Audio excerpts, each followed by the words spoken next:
સૌરાષ્ટ્રની અસ્મિતા ન્યૂઝ. કોડીનાર પોલીસનો સપાટો. ઘાટવળમાં ચાલતા જુગારધામ પર ત્રાટકી પોલીસ. રોકડ સાથે 3ને ઝડપી પાડ્યા. ગીર સોમનાથ જિલ્લામાં ગેરકાયદેસર પ્રવૃત્તિઓ પર લગામ કસવા માટે પોલીસ એક્શન મોડમાં છે.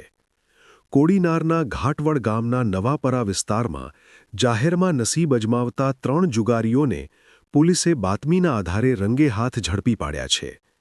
જિલ્લા પોલીસ વડા જયદીપસિંહ જાડેજાની સૂચના અને પીઆઈ એનવી હરિયાણીના માર્ગદર્શન હેઠળ સર્વેલન્સ સ્ટાફ પેટ્રોલિંગમાં હતો.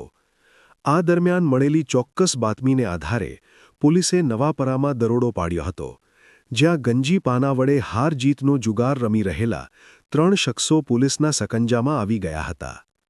ઝડપાયેલા આરોપીઓમાં ઇમરાન ઇબ્રાહીમભાઈ હાલાઈ, અલ્તાફ અહેમદભાઈ ધમરોટ અને ફૈઝલ ગનીભાઈ સેલોત. પોલીસે સ્થળ પરથી 13,300ની રોકડ રકમ અને 52 ગજી પાના જપ્ત કર્યા છે.